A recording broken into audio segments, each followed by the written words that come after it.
வணக்கம் நண்பர்களே. இன்னைக்கு அச்சியம் சமையல் அறையில் நாட்டுக்கோழி சாறு சொல்லும் போதே நாக்கில் எச்சு ஊறுதா. செய்யறது எப்படின்னு பார்க்கலாம். பெரிய வெங்காயம் 2, தக்காளி 2, கொத்தமல்லி, கருவேப்பிலை இதெல்லாம் தனியாக அறுத்து வச்சுக்கோங்க. அப்புறமேட்டு வணக்கிறதுக்கு சின்ன வெங்காயம் ஒரு 150 கிராம், மிளகு, ஜீரகம், சோம்பு, கருவேப்பிலை, கொஞ்சமாக தேவையான அளவுக்கு தேங்காய், அப்புறமா நாட்டுக்கோழி ஒரு 1/4 கிலோ. அவ்வளோதான். நாட்டுக்கோழி சாறு செய்யலாம் வாங்க. இப்போ அடுப்பை பற்ற வச்சு அடுப்பில் குக்கரை வச்சுக்கலாம். குக்கர் நல்லா காஞ்சதும் ஒரு குழிக்கரண்டி அளவுக்கு கடலெண்ணெய் ஊற்றுறேன். ஆனால் இந்த டிஷ்ஷுக்கு நல்லெண்ணெய் ஊற்றினா ரொம்ப நல்லா இருக்கும். நான் கல்லெண்ணெய் தான் ஊற்றுறேன். எண்ணெய் நல்லா காஞ்சிடுச்சு.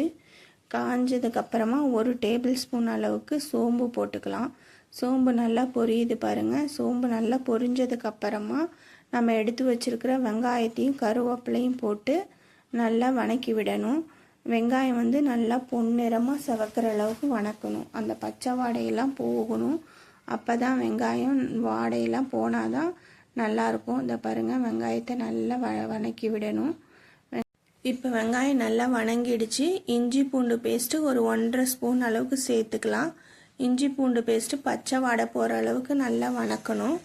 இது குக்கரில் ஒட்டாமல் இருக்கிறதுக்காக நம்ம குழம்புக்கு தேவையான உப்பை இப்பயே போட்டுடலாம்.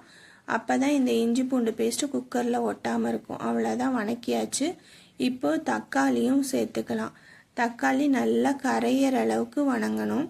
தக்காளி பச்சை வாடை போகணும். அதே சமயத்தில் நல்லா கரைஞ்சி வணங்கணும். அதுக்காக இப்பயே மஞ்சத்தூள் சேர்த்துக்கலாம். தக்காளியில் மஞ்சத்தூள் சேர்த்துறப்ப நல்லா வணங்கி வரும்.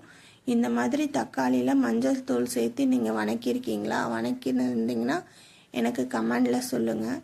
இப்போ பாருங்கள், தக்காளி நல்லா வணங்கிடுச்சு. தக்காளி வணங்கினதுக்கப்புறமா நம்ம கோழிக்கறியை இதில் சேர்த்துடலாம். கோழிக்கறியை நல்லா சுருள வணக்கணும். அப்போ தான் அந்த கோழியோட எசன்ஸ் பூரா இந்த குழம்புல இறங்கணும். அந்த அளவுக்கு கோழியை நல்லா வணக்கி விடணும். கோழியிலேருந்து தண்ணி வரும். அந்த தண்ணியோட அப்படியே கோழி வணங்கணும். அப்போ தான் அந்த கோழி ரசம் ரொம்ப நல்லா இருக்கும். கோழிச்சாருக்கு அந்த டேஸ்ட்டு நல்லா என்ஹான்ஸ் ஆகும். அதனால் கோழியை நல்லா பெரட்டி வணக்கி விடுங்க. இது ஒரு பக்கம் வணங்கிட்டு இருக்கட்டும். வாங்க, குழம்புக்கு தேவையான மசாலாலாம் வறுத்துக்கலாம். அடுப்பில் ஏற்றி அதில் கடாயை வச்சு 1 ஸ்பூன் எண்ணெய் விட்டுக்கலாம். எண்ணெய் நல்லா காஞ்ச உடனே நம்ம எடுத்து வச்சுருக்கிற 1 ஸ்பூன் சோம்பு, 1 ஸ்பூன் ஜீரகம், அதுக்கப்புறமா 1 ஸ்பூன் மிளகு, இது 3ஐயும் இதில் சேர்த்து நல்லா பொரியணும். ஜீரகம், மிளகு, சோம்பு 3ம் நல்லா பொரிஞ்சு வரணும். படப்படன்னு பொரியும் மிளகு, அந்த அளவுக்கு பொரிஞ்சு வரணும். பொரிஞ்சதும் இந்த கருவேப்பிலையும் இதில் சேர்த்துக்கலாம். கருவேப்பிலைக்கு அப்புறமா வெங்காயம், சின்ன வெங்காயம் 150 கிராம் எடுத்து வச்சுருக்கோம் இல்லையா, அதையும் இதில் சேர்த்து நல்லா வணக்கி விடணும். அடுப்பு சிம்மிலேயே இருக்கட்டும். அப்போ தான் வெங்காயம் நல்லா தீயாமல் வணங்கும். வெங்காயத்தை எந்த அளவுக்கு வணக்கிறோமோ அந்த அளவுக்கு ரொம்ப நல்லாயிருக்கும் குழம்பு. வெங்காயம் நல்லா வணங்கணும். பாருங்கள், வெங்காயம் இப்போ நல்லா வணங்கிடுச்சு. அவ்வளோதாங்க. அடுப்பை ஆஃப் பண்ணி இதை ஆற வச்சிடலாம். வாங்க, இப்போ நம்ம கறி எப்படி வெந்திருக்குன்னு பார்க்கலாம். இதோ பாருங்கள், நல்லா உருண்டு நல்லா வெந்திருக்குது. போதும், இந்த அளவுக்கு வெந்ததுன்னா இனி கழனி ஊற்றலாம். கழனினா என்னன்னு தெரியும்னு உங்களுக்கு நினைக்கிறேன். கழனினா அரிசி கழுவுன தண்ணி. இந்த கோழிச்சாருக்கு இந்த அரிசி கழுவுன தண்ணி தான் நல்ல டேஸ்ட்டு கொடுக்கும். நல்லா அரிசியை கழுவி கெட்டியாக தண்ணி எடுத்து அதை இதில் ஊற்றுங்க. அப்போ தான் இந்த கோழி குழம்பு அவ்வளோ டேஸ்ட்டாக இருக்கும். இந்த கோழிச்சாருக்கு இந்த கழனி தான் டேஸ்ட்டு கொடுக்குற மெயின் இன்க்ரீடியன்ட். அப்புறம் இந்த இஞ்சி பூண்டு கழுவுன குண்டால் இருக்க தண்ணியும் எடுத்து இதில் ஊற்றிட்டு நல்லா கலந்துட்டு உப்பு காரம் பார்த்தாச்சு. அவ்வளோதான். இனி குக்கரை மூடி ஒரு 5 விசில் விட்டோம்னா போதும். நம்ம கோழி நல்லா வெந்துடும்.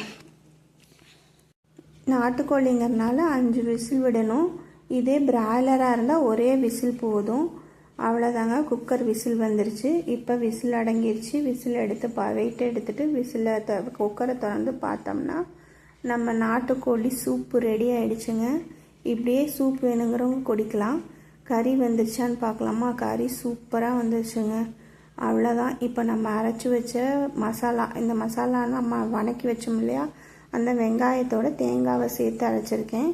இதையும் இந்த குழம்புல போட்டுட்டு மிக்ஸி ஜாரில் கொஞ்சமாக தண்ணி விட்டு அதையும் கழுவி இதில் ஊற்றிடலாம்.